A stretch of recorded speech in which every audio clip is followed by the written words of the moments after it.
तो नमस्कार साथियों, एक बार फिर कुछ प्रश्न के साथ आप लोगों के बीच मौजूद हूं मैं। चलिए शुरुआत करते हैं समय बर्बाद किए बगैर। ये पहला हम अभी देख रहे हैं एनाटॉमी फिजियोलॉजी देख रहे हैं, एनाटॉमी एंड फिजियोलॉजी में एमसीक्यू देख रहे हैं। इसमें पहला क्वेश्चन कहता है the joint between tooth and gum. Tooth and gum, दांत और मसूड़े के ज्वाइंट को क्या बोलते हैं हम लोग? गोमीफोसिस बोलते हैं। गोनी या गोमीफोसिस, यही है आंसर। चलिए अगला प्रश्न की तरफ चलते हैं। समय बर्बाद नहीं करना है, बहुत कम समय है। लगातार ससरी निगाहों से प्रश्न देखिए और उसके आंसर को देखिए, उसको बनाते चलिए, याद रहेगा, कम समय है। Sensory fibre from the tongue is carried by all nerve except. क्या कहता है? Sensory fibre from the tongue is carried by all nerve except. तो सबसे पहले आपको ये देखना पड़ेगा कि कौन कौन सा नर्व है। फिर क्वेश्चन देखिए, कहता sensory fibre from the tongue is carried by all nerve except. पूछ रहा है कि कौन सा सेंसरी फाइबर का नर्व है जो टंग जीभ से होकर नहीं गुजरता है, या जीभ के लिए जो नहीं है। ये 5वां, ये 8वां, ये 9वां, ये 10वां। आंसर इसका यह होगा 8वां। क्या होगा आंसर? 8वां। वेस्टिबुलो कॉक्लियर बोलते हैं, वेस्टिबुलो कॉक्लियर, हाँ वेस्टिबुलो कॉक्लियर रिस्पॉन्सिबल है किसके लिए? हियरिंग एंड बैलेंस के लिए रिस्पॉन्सिबल है।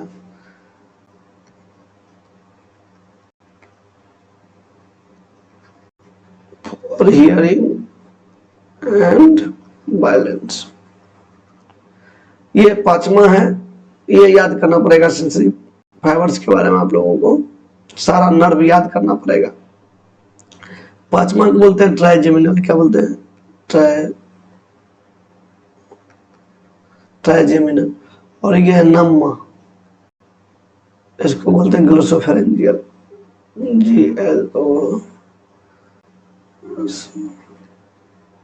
ग्लोसोफेरेंजियल। और ये क्या है? Vagus nerve.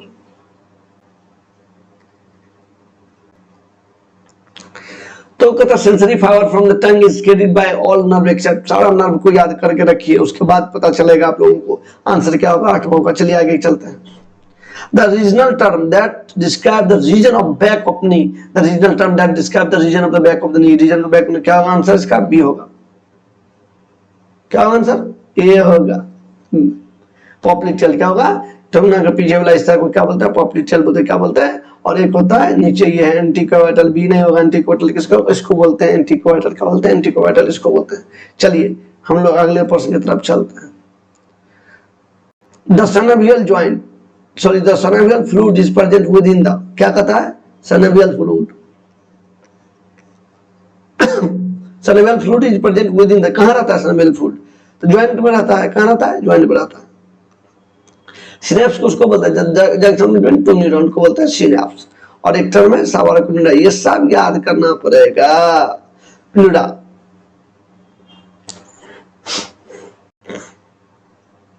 प्लूरा क्या भाइयों? जो मेम्ब्रेन लंग्स को कवर करता है उसको क्या बोलता है? प्लूरा बोलते हैं। समझ गए? और उसके बाद सावरकुंडा तो आपको पता है। सब आर्कनोइड स्पेस पढ़ने के लिए आपको पूरा पढ़ना पड़ेगा। ड्यूरा मैटर पढ़ना पड़ेगा, आर्कनोइड मैटर पढ़ना पड़ेगा। सबसे नीचे वाला हिस्सा जो होता है उसको पिया मैटर बोलते हैं। और ड्यूरा मैटर और आर्कनोइड मैटर के बीच का जो हिस्सा होता है उसको सब आर्कनोइड सब ड्यूरल स्पेस बोलते हैं। और क्या बोलते हैं? आर्कनोइड मैटर, आर्कनोइड मैटर और पिया मैटर के बीच का जो स्पेस होता है उसको सब आर्कनोइड स्पेस बोलते हैं। ठीक है। उस और ब्रेन के नीचे वाला हिस्से में आइएगा तो ग्रे मैटर होता है, उसके नीचे जाइएगा तो व्हाइट मैटर होता है। चलिए सब याद करना पड़ेगा लगातार। The long bone of the upper arm is, the long bone of the upper arm is, क्या होगा इसका आंसर? यूब्रस। ये सब क्वेश्चन आसान लगता है पर आएगा। चलिए आगे चलते हैं। It is wedge shaped bone, कहता it is wedge shaped bone. क्या होगा? Wedge shaped bone. क्या होगा? सेक्रम। आंसर क्या होगा? सेक्रम। कोनिकल होता है इसलिए इसको वेज शेप होता है। क्या होता है? कोनिकल शेप होता है। 5 बोन के फ्यूज होने से जुड़ जाता है इसलिए इसको बोलते हैं क्या? Wedge shape. ये सेक्रम। चलिए आगे चलते हैं। The bone of the neck are, the bone of the neck are, the bone of the neck are, the bone of the cervical vertebra. क्या होगा? Cervical vertebra. The bone of the neck are, cervical vertebra. क्या होगा? Cervical vertebra. हम लोग पढ़ते हैं C7, T12, L5 और S1 sugar, है ना? सर्वाइकल, थोरेसिक, लंबर, सेक्रल को याद करना पड़ेगा।